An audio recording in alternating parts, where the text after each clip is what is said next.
কিশোরগঞ্জের খুবই জনপ্রিয় একটি পিঠা, আর সেটা হচ্ছে জাম্বু ভাপা পিঠা।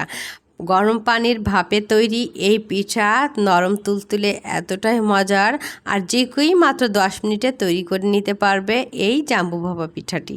তো চলেন শুরু করি কিভাবে এই পিঠাটি তৈরি করেছি। আর বাচ্চা থেকে বড় এই পিঠাটা সবাই চেটেপুটে খাবে, এতই মজার হবে। তো প্রথমে আমি নিয়ে নিলাম সুজি। এই পিঠাটা তৈরি করতে কিন্তু চালের গুঁড়া কিংবা অন্য কোনো উপাদান লাগছে না, তাই ঘরে থাকা কিংবা সামান্য সুজি যে কোনো দোকান থেকে আনলে কিন্তু পিঠাটা তৈরি করে নেওয়া যাবে। তো সুজির সাথে আমি দিয়ে দিলাম কিছুটা ময়দা, আর দিয়ে দিলাম বেকিং পাউডার আর স্বাদমতো লবণ। আমি এখানে 1/4 কাপ করে নিয়েছি সুজি, আর নিয়েছি ময়দা।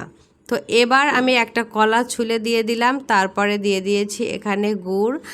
গুড় দিয়ে তৈরি করলে বেশি মজার হবে এই পিঠাটি। তারপর আমি এখানে লিকুইড দুধ আগেই গরম করে ঠান্ডা করে নিয়েছি, সেটা অল্প করে করে দিব।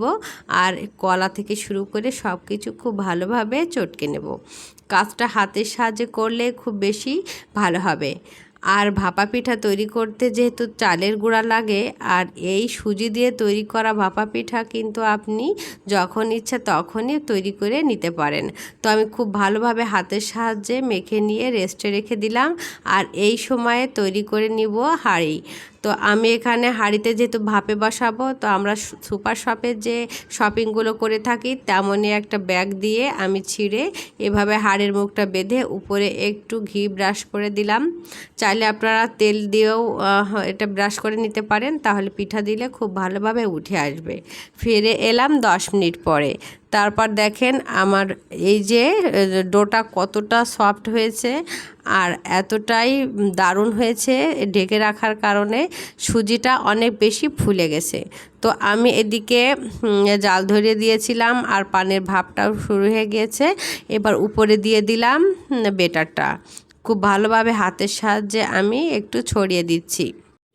সকাল কিংবা বিকাল চায়ের সাথে কিংবা এমনিতেই যখন মন চাবে ঝটপট কিন্তু এমন 1 কাপ সুজি দিয়েই তৈরি করে নিতে পারেন এমন ভাপা পিঠা।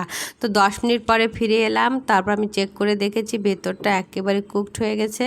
তো আমি এবার নামিয়ে নিলাম। একটুখানি খুন্তি দিয়ে উঁচু করলে কিন্তু সুন্দরভাবে উঠে এসেছে। তো এবার এটা কেটে নিব। আমি বেশ কয়েকটা টুকরা করে কেটে নিচ্ছি।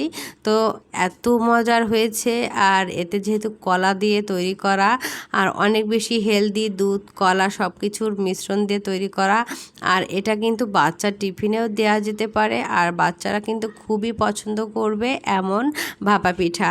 তো আজকের রেসিপিটা যদি ভালো লেগে থাকে তাহলে টাইমলাইনে শেয়ার করতে ভুলবেন না। নিত্য নতুন সহজ রেসিপি পেতে সাথেই থাকবেন। আল্লাহ হাফেজ।